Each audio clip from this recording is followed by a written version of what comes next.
Have you ever looked at your portfolio, seen the market flying up and thought, wait, why am I not winning like everyone else? If you own SCHD, that feeling can hit hard, because SCHD is supposed to be the smart and steady choice, the one that helps you sleep at night. But then you scroll social media and see people bragging about tech and AI stocks going up fast, and suddenly you feel like you picked the wrong lane. Here's the trap most investors fall into next. They either panic sell the boring stuff, or they chase the hottest thing at the worst time. Both can wreck your plan. So today, I want to help you avoid that mistake. Because SCHD isn't bad just because it's quiet. It has a job. The real problem is that many people use SCHD alone for safety, but they forget one simple piece that can make the safe side of your portfolio feel more complete. There's one value-style ETF that can pair with SCHD in a very clean way, not to replace SCHD, not to chase hype, just to balance what SCHD does best with what it does not try to do. And the twist is this: once you see the difference between these two, you'll understand why the combo can feel smoother in more markets. I'm Mark, and this is Dividend Hustle. Let's break it down step by step. A few weeks ago, I got a message from someone just like you. Let's call him Chris. He's 31, he invests every month, he opens his app during lunch. The first thing he sees is the S&P 500 up strong. Then he checks his safe part, SCHD, and he feels that little punch in the stomach. Not because SCHD is crashing, it's not. It's just not moving much. Chris starts thinking, did I mess up? Did I buy the wrong thing? Then he does what most people do. He compares his boring plan to someone else's exciting screenshot, and that comparison makes smart people do dumb things. Here's the truth. SCHD is built to feel boring sometimes. That is not a bug. That is the job. SCHD is made to hold high-quality dividend companies. These companies are often mature, they can be steady, they can pay cash, but they don't always lead when the market is chasing the newest story. When tech is hot, dividend stocks can look slow. When rates are high, dividend stocks can also feel stuck. SCHD is meant to help you hold on when markets get rough. It's meant to be the part of your plan that does not make you panic. But even when something is doing its job, it can still feel bad to watch it lag while other things run. And that brings us to the real question. If SCHD is doing its job, why does it still hurt to hold it? Now let's break a myth that causes a lot of that pain. The myth is this: if it pays a bigger dividend, it must grow more. That sounds logical, but it's not always true. A dividend is just one part of your return. The other part is the price of the investment going up or down. Put them together and you get what matters most over time: how much money you actually end up with. Sometimes a fund can pay a high cash amount, but the price barely moves for a long time. Other times something can pay less cash, but grow more in price. Neither one is better in every season. They just do different jobs. This is where I want you to think about two types of investors. The first is the chaser. The chaser wants to feel like they are winning right now. They jump from hot thing to hot thing. The second is the builder. The builder wants a plan that works in more than one kind of market. The builder doesn't need fireworks. The builder needs balance. SCHD is a very builder kind of ETF, but many builders still miss one simple piece that can make SCHD feel more complete without turning into a hype chase. And that's what we're going to uncover next. Here's the missing piece most people don't notice. A lot of safe portfolios are safe, but they're also too narrow. They pick one good ETF like SCHD, and then they treat it like a full safety plan by itself. The problem is not that SCHD is bad. The problem is that SCHD is very specific. It's built around strong dividend companies. That filter is helpful, but it also means you may miss a big part of the value world that does not focus as much on dividends. And when the market rotates, that narrowness can make you feel like you're always watching from the sidelines. That's why people get tempted to chase. But we don't need more hype. We don't need the newest trend.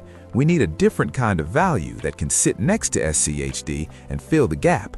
So here's the ETF that can pair well with SCHD.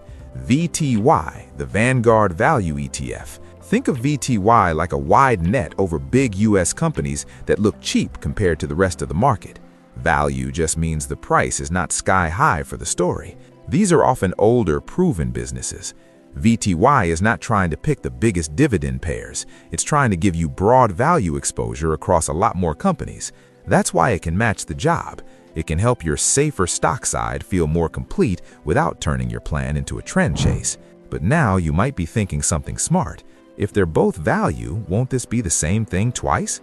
That question is the whole key, because the answer surprises most people. Let's put SCHD and VTV next to each other in plain English. They both live in the value neighborhood. That means they lean toward big, established U.S. companies that are not priced like a wild dream, but they are not the same house. SCHD is built around one main idea: quality dividends. It looks for companies that pay dividends and have a strong history of doing it.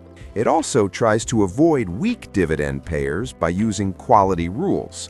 So SCHD is for the person who wants steady cash flow and wants the companies behind that cash flow to be solid.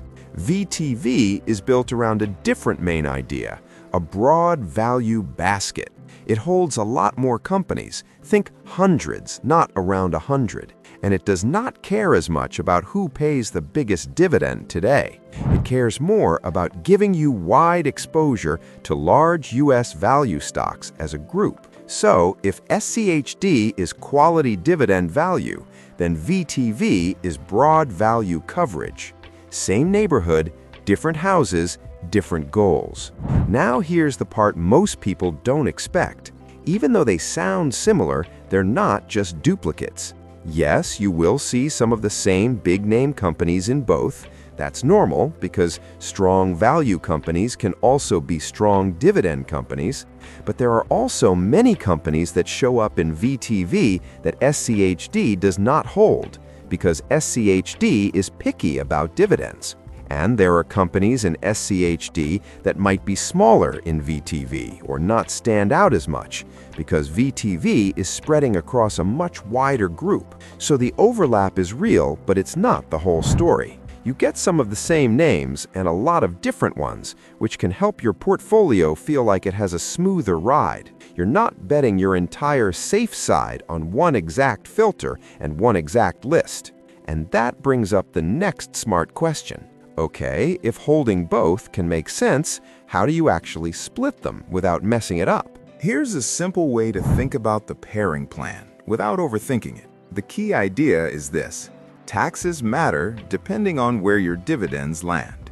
In a normal brokerage account, dividends can create a tax bill each year. That doesn't mean dividends are bad, it just means you should be aware of the trade-off. So in a brokerage account, some people prefer to lean a little more toward the broad value basket side, like VTV, and a little less toward the dividend-heavy side, like SCHD, because it may keep the yearly dividend taxes a bit lower. But in a retirement account, dividends can be easier to hold because you're usually not dealing with taxes the same way each year. That's why many long-term builders feel more comfortable holding more SCHD in retirement accounts where the goal is steady income later. No promises here, just simple principles.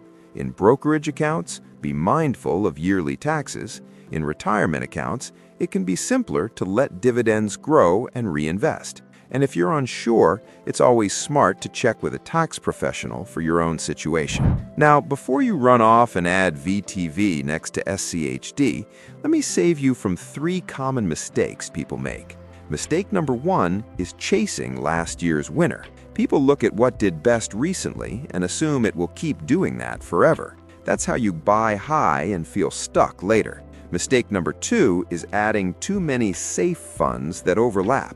You think you're diversifying, but you end up owning the same kind of companies 5 different ways. That creates clutter, not clarity.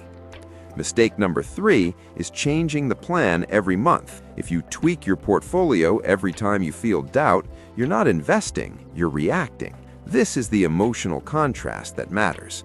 The calm builder follows a simple plan. The panicked chaser keeps switching lanes and never feels settled. So, here are your action steps. Very simple. First, decide the job of this part of your portfolio.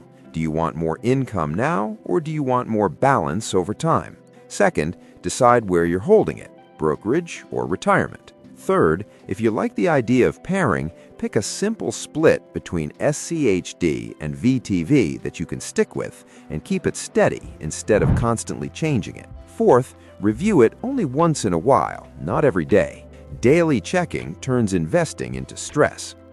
If this helped you, hit like and subscribe to Dividend Hustle, because in the next video, I'm going to show you a simple 3 ETF layout that balances growth and dividends without making your portfolio complicated. And I want to hear from you. If you had to pick one, more dividends now or more balance for later, what would you choose and why?